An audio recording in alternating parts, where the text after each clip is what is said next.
All right, guys, and welcome back to Martial Arts in the Life Fight Talk for UFC Fight Night 172. What jumps out to you guys? Anything big from Wednesday's fights? Yeah, definitely the Al Hansen and Lazard fight, man. Yeah, that was brutal. If you haven't already done it, I have his Instagram right here. Underscore sniper. Like, go follow him. He's gonna be pretty good. Pretty Yeah, fun to man. watch. Yeah, man. That was a knockout, drag-out fight. I love that one. What'd you guys think of Murphy's comeback on the prelim fight? Leroy Murphy versus Ramos? Yeah, I thought it was good. As I said, I think last time we were discussing, I had mentioned that the prelims have been putting on some phenomenal fights. They seem to have a slightly different mentality, which I guess it goes with territory when you want to make your way to the main card versus lose your way off of the main card. But yeah, we had all decisions on the main card, and 5 out of 6 of the prelims finished. So Yeah. And so those prelim fighters, like I said last time, they're putting it on. He was not, he did what he needed to do. And I'd have to watch it again to see where it swung, where the momentum swung. Yeah, I mean, Ramos seemed like he had him that whole fight, and then suddenly Murphy came out of nowhere and just ended up on top and got the ground and pound on him. Sorry, I'm being watched. It's strange. I'm not sure if because we've done this with multiple people, I'm not sure if both of us are talking, if it shuts one of us down. So I'm like pausing after the question. You guys should be good. It should record straight through. Gotcha. So there was one fight there's a couple fights I wanted to talk about, but one of the fights I wanted to talk about, because it's one of my pet peeves, teaching, training, compete, whatever, was I may say their names wrong, but Belbita and Johua, is that right? The women's fight from the prelims that ended in the armbar. You remember the one I'm talking? Yeah. I missed that one. I had to go pick up my son from youth group. But what are your thoughts on it? Well, my pet peeve is simply the inability to finish a fully extended armbar from your back. I'm not talking from top position, not talking from the guard. From the guard, it almost seems like people have an easier time finishing it when they manage to get it, because the other person, if they're defending incorrectly, is adding to the leverage. But when they go for it from the top, in training, I say this all the time, that when people are trying to get a tap while you're rolling around, especially in competition, if you're getting the tap with your hips already engaged in the move, then how are you expecting yourself to do actual damage in an MMA or a street altercation situation? It just doesn't make sense. So if you need to pressure, you need to talk to somebody who might be a little more proficient in the move. When you roll, if you have to put your hips into that move to get a tap, if they're not tapping by the time your back touches the ground, then you're doing the armbar incorrect. And that's what happened to her. She got the arm fully extended, trying to put it over her hip and push down, had to get back up, go for it again. The girl got up in guard, and that's where the tap took place, more or less. One of my biggest pet peeves. Yeah, I believe it. Someone gets the arm fully extended and can't get the tap. Yeah, I remember you drilling that into us too. I'm not talking like they don't tap, like you do the damage and they don't tap. Not what I'm referring to. No. I remember targeting that shoulder first, elbow second. Drives me nuts. What are your thoughts, Rich? Yeah, I mean, I'm with Mr. McLeod there. It's I mean, I'm pretty crappy at jiu-jitsu, but I know I could finish that. Yeah. Yeah. How long have you, just because it hadn't been discussed, how long have you been doing jiu-jitsu for? BJJ, not very long. But I have been doing, I don't know if you know Sensei Rick Thomas. Oh, yeah. That's kind of where yeah, that's where I started a very long time ago. And then, you know, I've been on and off. The military kind of messed me up, but I'm now getting back into BJJ, which I like a lot. It more or less suits me. You know, it's like a fat man, old man sport, and I can do it.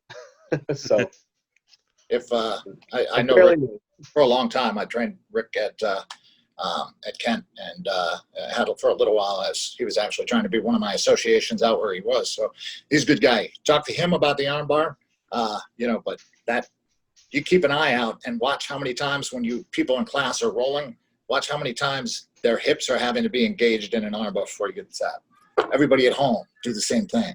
Next time you get an armbar, or your back hits the ground. Yeah, you know, a lot of people getting them arm bars, you know, from their couch watching UFC, Chris. Lots of people.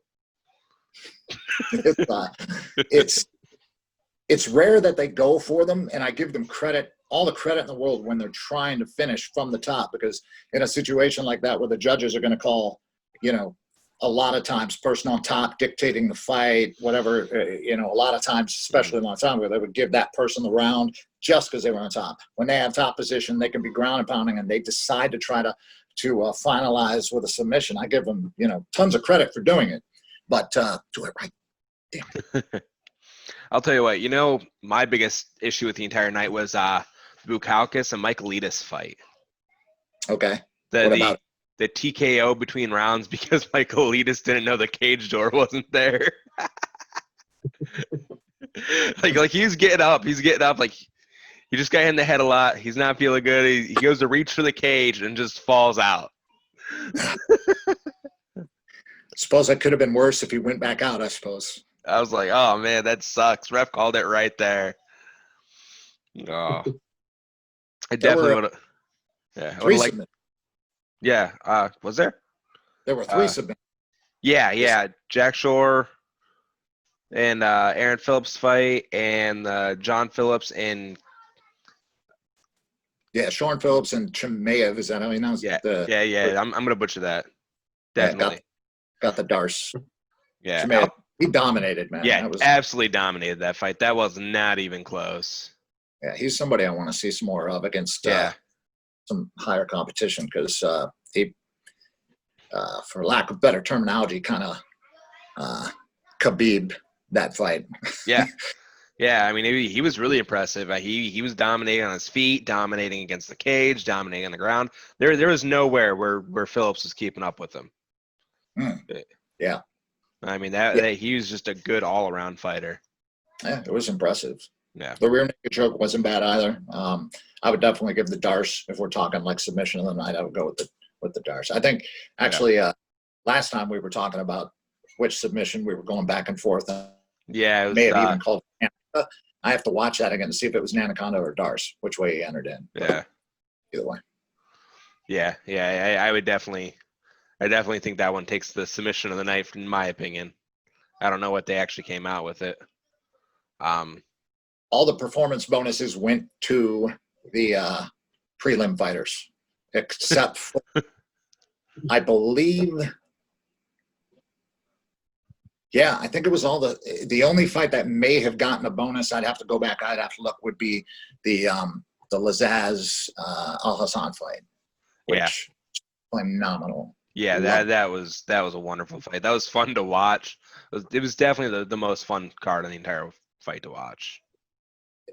Yeah. What did you guys think of McCann and Santos? That was okay. So my thoughts on that was, you know, I was really going for Molly McCann, but she just, I don't feel like she showed up. You know. No. Santos just had her every round. Yeah. I mean, she had no answer for Santos. And I mean, kudos to Talia, but yeah, I had She's McCann. tough. Yeah. Her box. I mean, she got some good strikes in there, but her boxing just didn't show up. You know. Mm-hmm. Yep. I wonder how much of her, some people's striking ability kind of pulls off of how much they're able to bully their opponent during the boxing exchanges. She's a tough girl, and she could take a shot, and that's evident from all of us, but that one especially. And she, she was being dominated, but she was never out. Like, she was never out of the fight completely. Like, it was worth still watching. There's those fights you shut off, midway through the second. Oh my God. But that fight, you're like, I'm going to go drink a couple beers in the kitchen and just wait for this to be over. But I didn't think that I felt like she was the one who was being bullied. And I felt like it was kind of rare. So same thing. Santos needs to jump up as well. Mm-hmm. Yeah, I mean, McCann needs to become maybe a little more dimensional in her fights. She'd get out of just the boxing thing, get out of just the pressure, learn to defend, learn to block. All right, move. Yeah. See here. Earlier you said there was a couple fights you were questioning decisions on, Chris? Well, I was questioning the ref on one and then the decision on the other. And the decision was not, to the level of certain fights. This, I could see the decision going the way it was. And, if you go by those little Instagram things, down at the bottom of the screen when they're showing the fight, it was kind of a 50-50 thing on who those people were thinking was going to win the fight or winning the fight. But the first one was the ref, and that was the Lazaz Al Hassan fight, which, both fighters are primarily strikers. And as a result of that, I think they probably, it didn't affect the outcome of the fight in any way. However, there was two instances, not the final one, but not in the final round, but earlier in the fight, there were two instances where the fight went to the ground and Lazaz managed to pass guard. And in both of those instances, he wasn't in guard, he wasn't in half guard, he was cross-bodied. And another one, he was cross-bodied with his knee up a little bit, kind of almost thinking about mounting or going down belly. And in both those instances, the ref stood him up from that position. Mm-hmm. And the first one was after 40 seconds. And that just can't happen. It doesn't matter in this fight. Didn't affect it. The fight was phenomenal, as I said earlier. But there are fighters that need to get the fight to the ground to win, or to win the decision, or to dictate the way the rest of the fight goes. And they might need a rest, but they have the right to do that. So I'm a big proponent of, there's very few instances you should stand fighters up or break them apart. If somebody is pinning somebody else against the fence and all they're doing is kneeing them in the leg, stomping on them, kneeing them in the body, they're not trying to get a takedown, really, they're not, that's still part of the fight. It's boring as hell, but it's still part of the sport. And the sport has to stay, the way it is. It can't be made too far towards the, let's make this enjoyable for the fans, because it takes away certain strategies that certain people have to do. Randy Couture would have a seriously hard time dealing with certain fighters nowadays if every time he clinched somebody against the fence, started dirty boxing, they broke him apart and made him do it again. You know what I'm saying? So I had a big problem with that, even though the fight itself, as I said, didn't, wasn't affected by it in any way. Yeah. Yeah, no, I agree. There was a couple times where he's in crossbody and they stood him up, and it's like, he's not advancing position, but he was still dropping some elbows. He was still striking. It wasn't like they were just sitting there holding each other. So I can see that. And it wasn't even a neutral position like a guard. It was crossbody. Yeah, it was crossbody. As a side note, I'm not sure if you guys heard about this. I'm not sure both of you had heard, but the whole Lazaz thing of how I may be saying his name wrong, and if I am, I apologize. But how he got on the card, did you guys hear about that? Where the kid ran up to Dana White and showed him a highlight video? And yeah, I heard about that. Yeah, and he was like, "Oh my God, sign this guy." So he called John Shelby and got him on the card. Like, he was not in contact from the UFC prior to that. He was fighting, on smaller local shows, and boom, made his UFC debut, and it was a good one. I'll tell you what, man, I've been to plenty of those local shows, and there's a lot of fighters on there that I think you can put them in with any pro, and they would be successful. It's so hard to get your name out there and really build up. Yeah, for local promotions, man. It's I'm not definitely sure. really cool for About, Lazaz. all right, I interrupted. Go ahead. Sorry, there's like a delay, but Yeah. I think it's just really, really, surreal and just awesome for Lazaz. Here you are, your UFC debut. And how it happened was a pretty good story to begin with. But here you are, your debut. You're on the main card, fighting a really strong dude. Like I don't know if anybody noticed, Al Hassan's thighs, but man, I would do my best to dodge anything that came from the ground from them things, man. His thighs are huge, but man, he did great, man. He looked like a UFC fighter, so Mhm. Neither one had been finished before, and they took shots. Yeah, and neither one of them has been finished since. Yeah, Yeah. It was. Part of me wants to know how much of that referee getting involved, and I hope in no way that this comes across as some sort of a racial thing, but in Abu Dhabi, I'm not sure how much work referees get on this large of a stage with this type of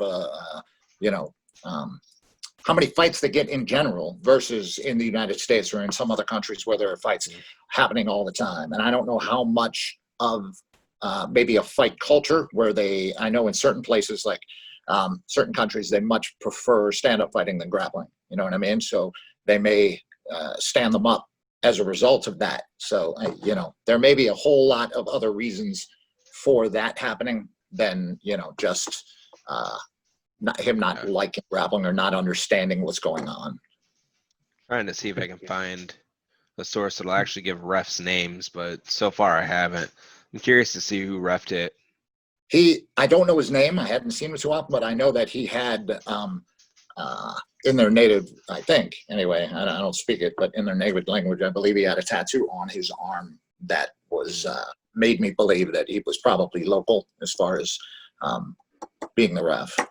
Look at you paying attention to details. Again, I totally wrong. Anything stand out for the whole night for you, Rich? Anything in particular? like I said, just that Lazaz fight or Lazaz. Yeah. Lazaz. Yeah. Man, I'm gonna keep messing that up. It could be Yeah. a different word each time, but Don't worry, man. We'll figure it out when he goes for a title. yeah. But I mean, I was pretty impressed with just the entire main card. I don't know who decision of the night goes to, but Do they have that? yeah. And I made my own predictions, and I had a knockout here and a submission there, but it just all was decision, and I'm like, okay, I mean, but it's good to see,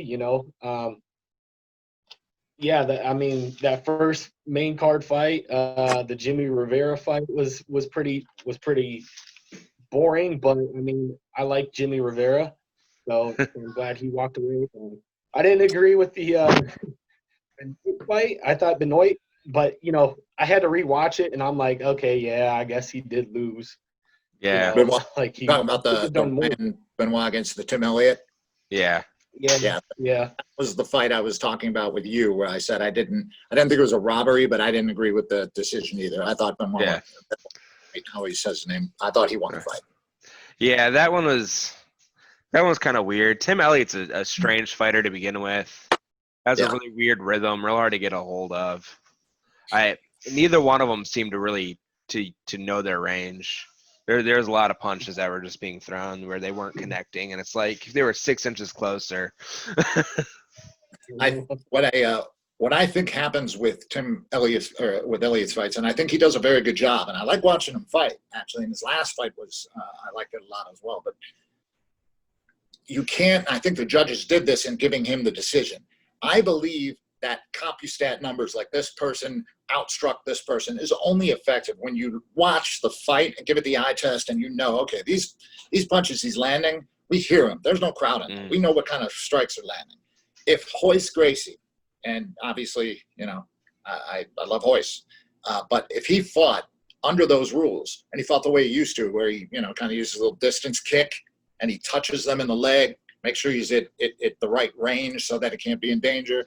If he was throwing those and they were registering as kicks, and then the person who was fighting through one leg kick or a body kick that was just insanely hard after 5 of Royce's little distance kicks, if they counted that as, well, he has 5 strikes versus 1, I think that's kind of along the lines of what Tim Elliott does. He kind of throws an awful lot of feelers out there, jabs, swipes, little kicks that he's not actually intending to do a whole heck of a lot of damage. He's trying to judge it to distance. He's trying to see the reaction of his opponent, see whether or not his opponent's backing up side to side. What's he going to do?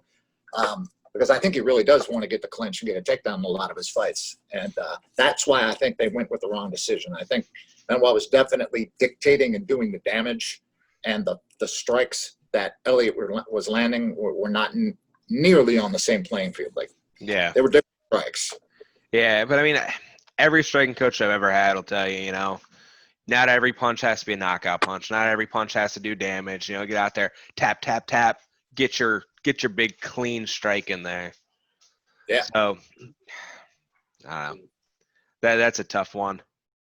Looking at the main, wasn't a ripoff.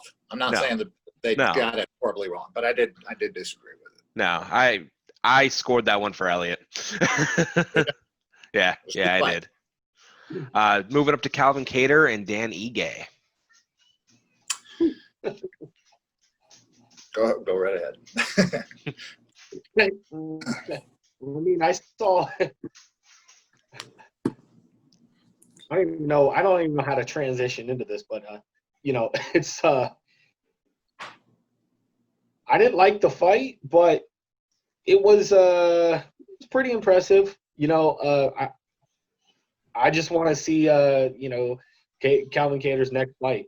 I want to see what he can do. There was that moment in the last round. The last 8 seconds, he did something. Mm-hmm. he looked like Calvin Kattar, and I'm like, okay, where was that? Like the other 4 rounds, where was that pop? Where was that? I can't remember. Did the fight even go to the ground before round 5? Like I can't remember. Like I just remember those last 8 seconds of that fight, and I'm like, well, there's what I wanted to see the whole time, Mm-hmm. But yeah. And eBay is quick, man. Them body shots. You were just saying about the hearing the pop and shots, and those were some quick, heavy shots. So yeah, he kind of reminds me of Michael Bisping. I don't know why. Like the way he fights, the way he never seems like he's imposing. But after 2 or 3 or 4 rounds, especially in that fight, it's pretty obvious that he's completely controlling and dominating the fight. But while I'm watching it, I can't. It's difficult to put my finger on why he's able to control somebody like that the way he was. He's very good at it. We're talking Kattar or Ige? Kattar, okay. Yeah, man. It was a good showcase for Kattar, man. It's a real good showcase for Kattar. It's a good opportunity. I think at this point he's going to start wanting high profiles or even title shots. This is why I like these type of cards. A lot of people, especially if they, first of all, a lot of times they actually have better fights than when you're putting your top level guys up there, and it's not pulling 1.3 million pay-per-views, like Masvidal just did with Usman. But the fighters themselves are really showcasing what they got because they aren't that name yet. They don't have recognition, and I really enjoy watching them. So that next time when the next card comes around and one of these fighters is on the card against somebody that I know or I'm a fan of, then I can appreciate what's done by either fighter a little bit more. Mm-hmm. Yeah. So did you guys by chance see the suspension report from 251? I didn't. No? No, who got suspended? Or medically, I'm assuming. Yeah. So Jorge Masvidal gets 30 days for the laceration on his head, but Usman got 6 months for a broken nose. Wow. Yeah. 6 months. 6 months pending a nasal x-ray. And what cracks me up is he got 6 months for that, but Rose who had to get a surgery right after the fight for her nose, got a 30-day suspension. She was already planning. She's planning to fight. Did you read that article? Uh-uh. I read a little interview with. She was already in the hospital while they were working on her. She had paper and she was like planning how she's going to take the belts. Hopefully, hopefully it means her head's in the right spot again, because I love watching. I always have. Yeah. Especially back when she was a submission machine.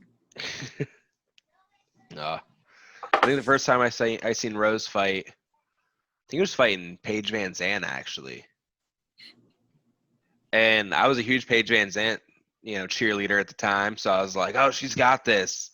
And then Rose came out with a dominant performance. I was like, oh no, she doesn't. She doesn't have this. Yeah. I feel like we were a little hard on Paige after her last fight when we talked about it. We were a little hard. Yeah, I'm not sure if you got to see that at all, Rich. I still just don't think it was anywhere near the caliber we usually see from her. Are you talking 250? Yeah. Yeah, I saw that. That was a sneaky armbar. Like, I don't know what happened. I mean, it's hard for me to criticize fighters, because I'm not in there. But I think she could have got out. There might have been a little bit of tiny heart syndrome that she had that made her tap. But I think, she was, she was one more jerk or, slip the head through away from maybe taking the match. But, I wasn't in the pain she was. So, yeah. See, I was completely okay with the armbar, man. I thought it was well executed, well placed. My issue was the performance leading up to that. I mean, she was less than a foot off the cage that entire fight and just letting it all be dictated, just constantly getting pushed back. And I don't feel like that's the Paige we're used to seeing. I feel like we're used to a much more high energy, get out there and hit somebody Paige.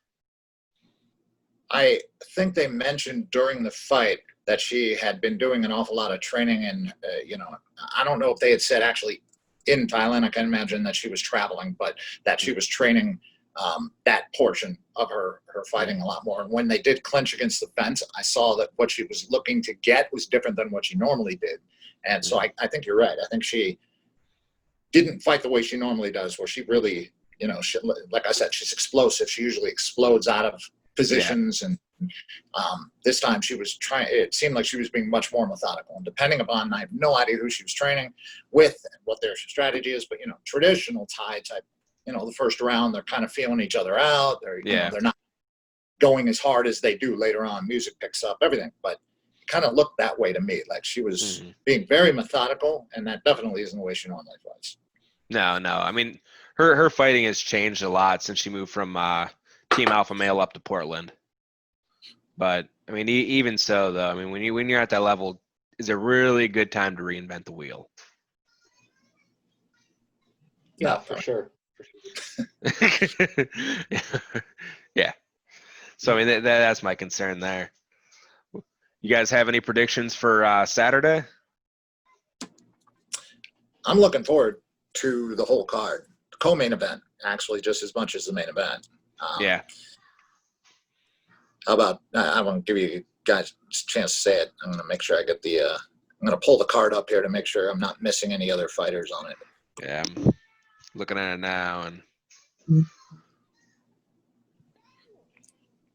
there we go. If it stops freaking out. There we go. All right, yeah. Gastelum, yeah, he's fighting Hermanson. That's going to be a good fight. I'm very interested to see. I always like watching Gastelum fight, even though I find myself rooting for his opponent, I think, more than I do rooting for him. I don't know if it's his personality or what, but I appreciate how good a fighter he is. He certainly wasn't the one when I saw him the first on the Ultimate Fighter, I believe, right? Yeah, he was the Ultimate Fighter champion. Yeah, I didn't expect him to win. Uriah Hall. Yeah, I didn't either, man. I feel like Hall didn't show up for that fight at all. Yeah, he's a little weird too. Yeah. For he performs. But Yeah, so I'm looking forward to that fight, and obviously I'm looking forward to the rematch for the belt because the first time, good God. Hopefully, I think they weighed in today, and there was no problems with it because it always throws like that popped it back in my head. Al-Hazan did win fight of the night, but Al-Hazan did not get his bonus because he missed weight, so he was out 50 grand. Oh man, that sucks. That got to be he didn't. Oh. So they don't mess around, man. But last time you have a title fight and you win, and you should be champion, and you're on the microphone saying, I just want to give the fans what they want. And he's lucky he's getting another shot at the belt, in my opinion. Not because he doesn't deserve it, but because, Dana White doesn't laugh at missing weight. Professional. No, man. I mean, Gaslam moved up a whole weight class because the boy could not make weight on any fight ever. So... last time I'm talking about the Figueroa, he missed weight when he fought Benavidez. Yeah, I know. How do you think he's going to do this? You think he's going to? How much do you think that unintentional headbutt actually affected the first fight? First off, you guys think that is the reason he finished him, or do you think he was going to finish him anyway, and the headbutt is being used as an excuse to have this second fight hyped up? I mean, I don't know, man. It's hard to say. Headbutts happen, and they hurt. They hurt. I do think it's definitely hype part of it. I mean, every time you have a rematch, you have to hype it up. You have to find out or figure out like, how do we sell this as not being definitive the last time? Mm-hmm. I'm still figuring out. He won the first round on all three judges' scorecard. Benavidez did the first time. Yeah. So, I haven't seen that fight in a while now. I definitively remember the conclusion to the fight and the interview afterwards. But, Benavidez did win the first round on all three judges' scorecards. He obviously had something going. Yeah. I know. I'm excited to see it. I mean, I'm excited to see fights all the way up until the audience comes back. I think that's when I'm finally going to be like, oh man. Though I mean, you got to give it to Michael Buffer. He's trying so hard to keep the hype going without a crowd. Bruce Buffer, yeah. Oh yeah, Bruce Buffer. My bad. Yeah, man. Oh, it's hilarious. Like he seems more explosive than normal. The way he stomps around, I'm like, man. I want to see him pull out another Buffer 360. You see that one? He comes up and spins 360. Man, I give that guy credit, man. If I could be making the living he's making off of doing what he does, he and his brother did something right. Oh yeah, man. Train their voices to be very loud. You guys think you're enjoying the fights more without the audience or with an audience? Absolutely. Yeah, I love hearing the slams and the connection of the punches. There's something about when somebody punches somebody else in the gut and you can hear it. Oh man, Yeah. I haven't been hearing stuff like this since Miocic and Cormier Part 2. So that was with the crowd. They had a crowd then, but yeah. Now the only downside that I found of this is when the commentators are talking, they say something, the ref looks over and then looks back at the fight. Yep. And the fighters, who was it who said something about Daniel Cormier being so loud that he was using Daniel Cormier's instruction during the fight because Cormier and the other guy. I like it. I like being able to hear him breathing in the corner to see how tired they are. Not always an indication, but I like that. Obviously, like you guys, I like hearing how those things are landing. I kind of wish there were fighters fighting that do a little bit more trash talk so that I could hear them fight with no crowd whatsoever to see what they're saying. Like Nick Diaz. Yeah, as I say, you want a Diaz Masvidal too. I would pay an exorbitant amount of money to hear like Nick Diaz fight Conor McGregor with no crowd at all, so I could hear the two of them talking to each other. That'd be great. I'm not sure when the fans are gonna be able to come back. Same thing, you know. Yeah. Though honestly, man, if you put Diaz and McGregor in again, all you're gonna hear is like, "Hey, man, how much money do you think we can make this time?" Yeah, well, yeah. If it was Nate, it definitely would. Nick, I think would. I don't think I'm ever gonna see Nick fight again, though. I like Nick more than I like Nate. I like them both, but I like Nick a lot, especially when he made his little run over to Lead XC and outside the UFC. Some of his fights that he had I enjoyed them a lot. Yeah. All You right, a Nick guys. fan? I lean more towards Nate. How about you, Rich? Which Diaz brother are you on? I like Nate. You like Nate? You like you? Oh yeah, yeah. Yeah. Just I like them both. Yeah, man. I far. what was that? You broke up there. He has that big head that got him far. You know, like the never back down, never quit type of mentality. I mean that's both Diaz brothers. You can beat those boys into the ground and they'll still come up talking shit. like, oh, you don't hit hard at all. I'm gonna smack the taste out of your mouth. It's like, dude, you just almost slept for 5 rounds. They just don't care. But them Masvidal guys, they're real though. They're not. It's not an act. It's not a Colby Covington thing. It's not. Yeah. Some of the other guys who fought on Cesar Gracie's team, you know, they just came across fake, for lack of a better word. But I think Diaz brothers, Masvidal, they're genuine. That's them. Not faking a thing. Yep. So it looks like we got just a couple minutes here. Actually, no, we're at time, guys. So we'll go ahead and hop off here. You guys have anything left to say before we? I'm looking forward to Saturday. So yes, me too. Sunday, we'll get another one of these out about that. Yeah. What do I got going on Sunday night? So I can't do Sunday night. Might be able to do Monday. Should be able to do Monday. Yep, that works for me. Good for you, Rich. Think you can come back and join us? If you'll have me, I'll come back. All right, man. Well, you gentlemen have a great night. Thank you very much. Yep. Appreciate it. Talk to you guys later. All right.